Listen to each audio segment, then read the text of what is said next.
1994년 5월 19일 서울 삼성동의 고급 주택가에서 화재 신고가 걸려옵니다.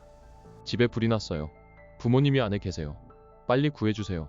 이 집은 100억대 자산가로 알려진 한약협회 서울 지부장 박 씨의 집이었습니다. 화재를 진압하고 안에서는 박 씨 부부의 시신이 발견되는데 시신의 상태가 처참했습니다.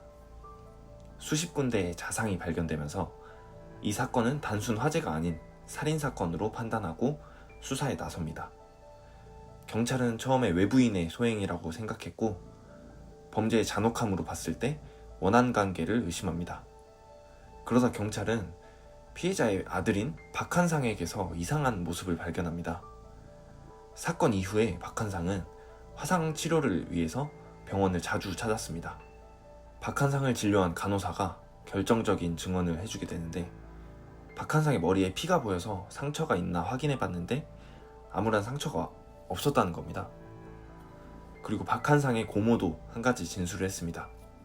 그의 발목에 물린 듯한 이빨 자국이 있다는 것이었는데 머리에 묻어있던 혈흔은 부모의 피였고 발목에 있던 상처는 그의 아버지의 치아 구조와 일치한다는 사실이 드러납니다. 경찰은 박한상을 추궁했고 결국 자백을 받아냅니다. 그는 5월 13일에 미리 등산용 칼, 휘발유 등 범행에 필요한 물건을 구입했습니다. 범행 당일 자신의 방에서 속옷까지 다 벗고 침대 시트를 뒤집어 쓴 상태로 부모님이 자고 있는 방으로 향했습니다. 그렇게 알몸에 시트 하나 걸친 채 양손에 등산용 칼을 하나씩 쥔 상태로 망설임 없이 부모님을 10여 분 동안 무려 40차례나 난자합니다. 이 과정에서 아버지에게 발목을 물리게 됐고 그로 인해서 덜미를 잡히게 되었죠. 범행을 끝낸 박한상은 몸을 구석구석 깨끗하게 씻었습니다. 하지만 머리에 튄 혈흔은 미처 생각하지 못했던 것 같습니다. 운동복으로 갈아입은 그는 미리 준비한 휘발유를 부모님의 방에 뿌리고 불을 붙인 뒤에 집을 나섭니다. 이 화재로 인해서 박한상이 부모님뿐만 아니라 다른 방에서 자고 있던 사촌 동생까지 목숨을 잃었습니다. 나중에 장례식장에서는 여자친구와 시시덕거리는 모습을 보이면서 많은 사람들의 공분을 사기도 했습니다. 박한상은 왜 이런 범행을 저질렀을까요? 먼저 박한상의 성장 과정을 좀 알아볼 필요가 있을 것 같습니다. 박한상은 서울에서 태어났고 대형 한약방을 운영하던 부모님 덕분에 부유한 환경에서 자랐습니다.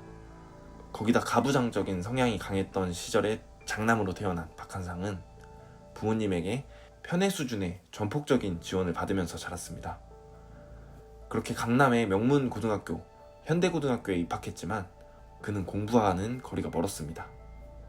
부모님은 가업을 잇기를 바랬고 한의대에 진학하기를 희망했지만 그는 자동차에 더 관심이 많아 진로 문제로 아버지와 갈등이 잦았습니다. 어린 시절부터 불량한 친구들과 어울리며 음주, 흡연, 화투, 게다가 싸움이나 폭력도 일삼으면서 동급생들을 못살게 굴었고 학생부에 드나드는 게 일상이었다고 하는데요.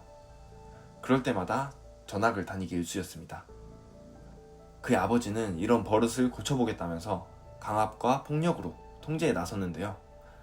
강제성이 강한 방법이다 보니 박한상은 더 엇나갈 뿐이었습니다. 이런 통제 방법 때문에 한편에선 그런 부모 밑에서 자라서 삐뚤어진 것이라는 말도 있었지만 실상은 그렇지 않았습니다. 그의 아버지는 원래 자상한 성격이었고 어린 시절에는 박한상이 원하는 대로 다 해주었음에도 문제를 많이 일으키자 강압적인 태도로 바꾸어 훈육하려고 했던 것입니다. 이렇게 강압적인 방법으로 통제를 하면서도 1993년에 아들이 18,000달러라는 거금을 달라고 하자 선뜻 내줄 정도로 아들을 아꼈는데요. 18,000달러는 하나로 약 2,500만원 정도이며 당시 서울에 30평짜리 신축 아파트 가격이 2천만원 정도였으니 말 그대로 아파트 한 채를 아들에게 그냥 준 것이나 다름없었습니다. 이 정도면 어떻게든 정상인으로 개과천선을 해보려는 의도였다고 보여집니다. 결국 박한상은 성적이 모자라서 전과를 통해서라도 한의대를 보내야겠다는 부모님의 뜻에 따라서 원광대학교 토목공학과에 진학합니다. 하지만 대학 생활에도 적응하지 못했고 유흥업소를 들락거리며 수업도 거의 듣지 않았다고 합니다. 그러다 방위병으로 군복무를 하던 박한상은 저녁에는 외제차를 몰고 압구정을 돌아다니며 오렌지족 생활을 즐겼는데요. 같이 복무한 동료들 이야기에 따르면 힘든 일은 어떻게든 열애받으려고 했고 여자, 돈 자랑만 하는 고문관이었다고 전해집니다. 전역 후에는 복학조차도 포기하자 아버지는 강제로 미국 캘리포니아로 유학을 보냅니다.